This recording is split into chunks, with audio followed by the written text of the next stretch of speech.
आज हम स्टार्ट करने वाले हैं blood relation. Types of question. पहला टाइप होगा 2% बेस्ड।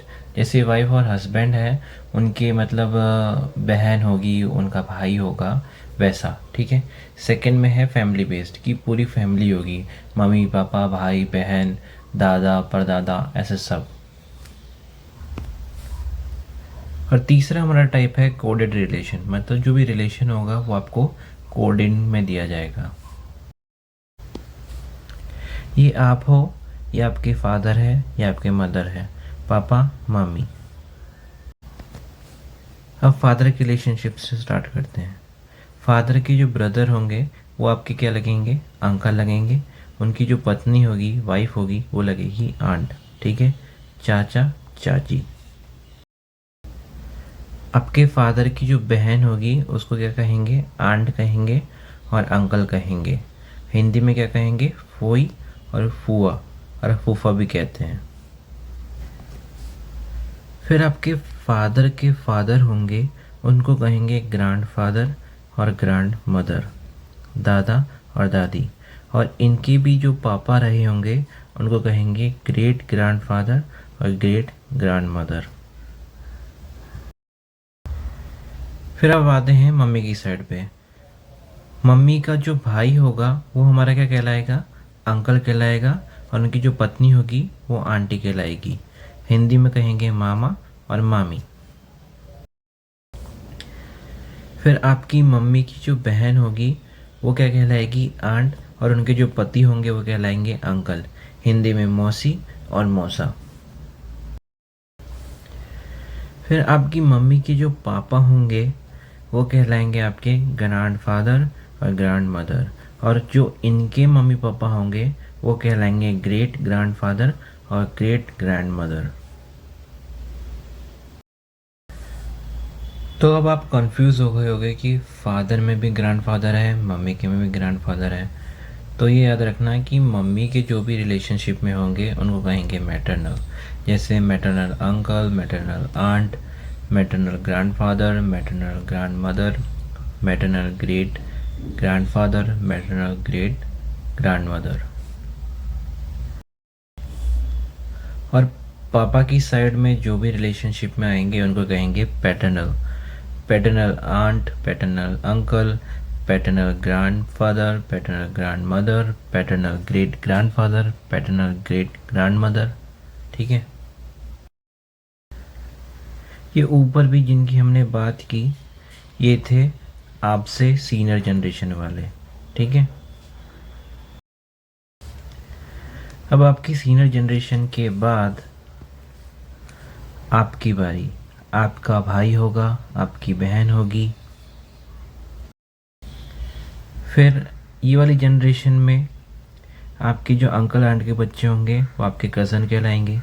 और इधर भी आपके अंकल आंट के बच्चे कज़न कहलाएंगे। फिर उसके बाद आपके भाई की शादी होगी तो भाभी आएगी और भाभी को क्या कहेंगे, सिस्टर इन लॉ। और आपके बहन की शादी होगी तो उनको क्या कहेंगे, ब्रदर इन लॉ, मतलब जीजू। और फिर अगर आपकी शादी होगी एज अ मेल तो वो आपकी वाइफ होगी। और अगर आप फीमेल होगी तो आपकी शादी होगी, उसको कहेंगे हस्बैंड।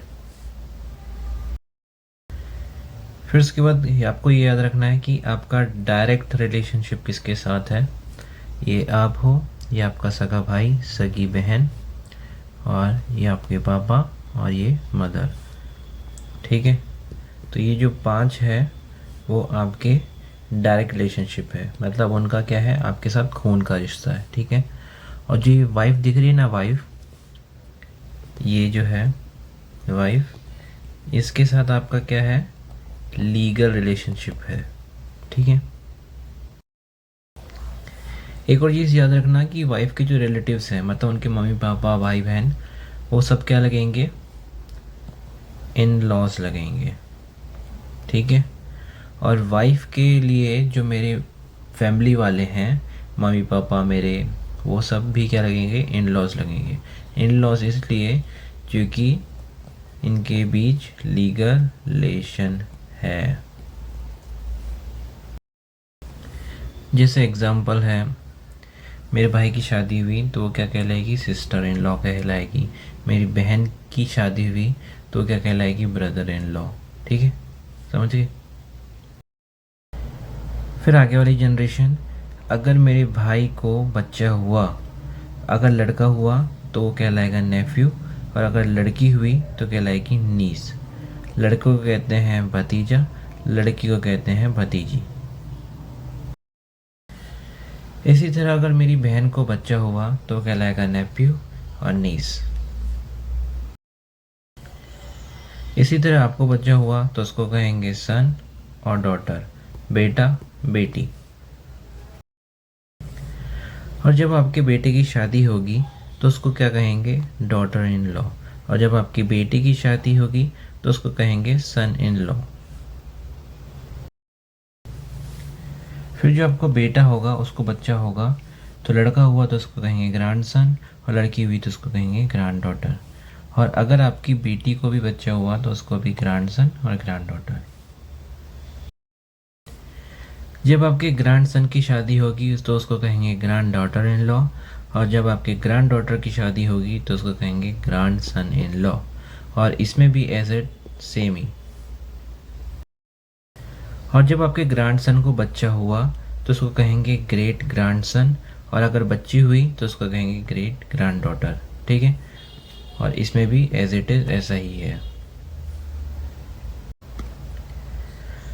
अब इसमें जनरेशन की बात करें तो आपको मिलेगी कुल 7 जनरेशन। ठीक है, पहली जनरेशन तो ये वाली हमारी ग्रेट ग्रैंडफादर की। ठीक है, फिर दूसरी जनरेशन जो ये है आपकी ग्रैंडफादर की। ठीक है, और तीसरी जनरेशन है आपके पापा मम्मी की। ठीक है, आपके अंकल आंटी, ये है तीसरी जनरेशन। ठीक है, चौथी जनरेशन है आपकी कज़न, भाई बहन आपके। ठीक है, ये है चौथी। फिर पांचवी जनरेशन है कि आपके बच्चे। ठीक है, आपके बच्चे और आपके बच्चों की शादी और भांजा भांजी की। ठीक है, ये पांचवी जनरेशन। और फिर छठी जनरेशन है आपके ग्रैंड सन। ठीक है, ग्रैंड सन ग्रैंड डॉटर, ये है छठी जनरेशन। और सातवीं जनरेशन है आपकी ग्रेट ग्रैंड सन की। ठीक है, आप इसको 3 तरीके से तोड़ सकते हो। ठीक है, ये है हमारी सीनियर जनरेशन, और ये है आपकी सेम जनरेशन जिसमें आप हो, और ये है आपकी जूनियर जनरेशन। इससे आप इजीली सवाल कर सकते हो।